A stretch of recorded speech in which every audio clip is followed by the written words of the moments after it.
மது அருந்தி 2 மணி நேரத்திற்கு பிறகுதான் அவை சிறுநீரகமாக வெளியேற்றப்படுகிறது. ஆனால் ஆல்கஹால் அடுத்த 5 நொடியிலேயே நம் இரத்தத்தில் கலந்து விடுகிறது. இரத்தத்தின் ஆல்கஹாலை பிரித்து இதயத்தில் சீரான இரத்த ஓட்டத்தை கொடுக்க கல்லீரலின் போராட்டமே மனிதனுக்கு அது போதையாக மூளையின் நரம்புகள் தூண்டப்படுகிறது. கல்லீரல் அதனுடைய வேலையை சரியாக செய்யவில்லை என்றால் மது அருந்திய சிறிது நேரத்திலேயே மனிதன் இறந்து போய்விடுவான். அவனை காப்பாற்றவும் அவனது இரத்தத்தில் கலந்த ஆல்கஹாலை பிரிக்கவும் ஒரு நொடி கூட ஓயாமல் உழைத்துக் கொண்டிருக்கும். அது ஒரு போராட்டம். அப்படி போராடும் உறுப்பின் பெயர் கல்லீரல். இது 1000க்கும் மேலான என்சைம்களை உருவாக்குகிறது.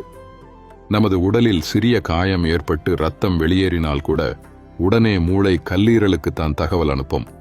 பதறிப்போன கல்லீரல் நொடி பொழுதில் இரத்தம் வெளியேறும் இடத்திற்கு புரோத்ரோம்பின் என்ற ரசாயனத்தை அனுப்பி வைக்கும். அந்த ரசாயனம் இரத்தம் வெளியேறிக் கொண்டிருக்கும் இடத்தில் ஒரு சிலந்தி வலை போன்ற ஒரு அமைப்பை ஏற்படுத்தி இரத்தத்தை உறைய செய்துவிடும். இதனால் இரத்த வெளியேற்றம் தடுக்கப்படுகிறது. கல்லீரல் மட்டும் இந்த வேலையை செய்யவில்லை என்றால் ஒரு சின்ன காயம் போதும் நம்மை கொல்வதற்கு. இன்றைக்கு லேசான தலைவலி என்றாலும், உடல் மெலிவதற்கு என்றாலும், சத்து பற்றாக்குறை என்றாலும் மாத்திரைகளாக உள்ளே தள்ளுகிறோம். இந்த மாத்திரைகள் எல்லாவற்றிலும் நச்சுத்தன்மை நிறைந்திருக்கிறது. அந்த நச்சுத்தன்மையை உடலில் சேராமல் தடுத்து நம் உடலை பாதுகாப்பது கல்லீரல்தான். மதுவிலும் ஏராளமான விஷத்தன்மை உள்ளது. அந்த விஷத்தன்மையை போக்குவதற்காக இரவு முழுவதும் கல்லீரல் போராடுகிறது. கல்லீரல் விஷத்திற்கு எதிராக போராடும் வரைதான் குடிகாரர்கள் எவ்வளவு குடித்தாலும் அசராமல் நிற்பேன் என்று வசனம் பேச முடியும். கல்லீரல் கெட்டுவிட்டது என்றால் அவரால் ஸ்டெடியாக மூச்சு கூட விட முடியாது. அப்புறம் எங்கு வசனம் பேசுவது?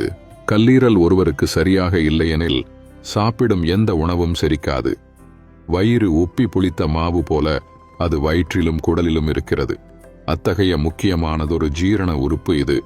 அதற்காக எவ்வளோ அடிச்சாலும் தாங்குதே, ரொம்ப நல்லது போல என்று தாறுமாறாக அதற்கு கஷ்டம் கொடுக்கக்கூடாது. கண்மூடித்தனமாக அளவு கடந்து குடிக்கிற போது கல்லீரல் வீக்கத்தை தடுக்க இயலாது. கல்லீரலை கழுதையோடு ஒப்பிடுவார்கள். கழுதை எவ்வளவு பாரத்தை அதன் மீது தொடர்ந்து ஏற்றிக்கொண்டே இருந்தாலும் அசராமல் சுமக்கும். அதே கழுதை படுத்துவிட்டால் திரும்பவும் எழுந்திருக்காது. கல்லீரலும் அப்படிதான் தொடர்ந்து குடிக்க மது என்னும் விஷத்தோடு ஓயாமல் தொடர்ந்து போராடிக்கொண்டே இருக்கும். இத்தகைய கல்லீரலை காப்பாற்ற மதுவையும் புகையும் தவிர்க்க வேண்டும். பால் கலந்த டீ, காபி மற்றும் செயற்கை குளிர்பானங்கள் போன்றவற்றை தவிர்க்க வேண்டும். அதற்கு பதிலாக கருப்பட்டி காபி, சுக்கு காபி, பால் கலக்காத இஞ்சி டீ மற்றும் எலுமிச்சை டீ, இயற்கையான பழச்சாறுகள், கரும்புச்சாறு, பதநீர், மோர் போன்றவற்றை பருகலாம். உணவை நிதானமாக மென்று விழுங்க வேண்டும். நமக்கு அசதியாக இருக்கும்போது ஓய்வுக்கு முன்னுரிமை அளிக்க வேண்டும். முடிந்தவரை தொட்டதற்கெல்லாம் ஆங்கில மருந்துகள் உட்கொள்வதை தவிர்க்க வேண்டும். கல்லீரல் காத்து நலமாய் வாழ்வோம்.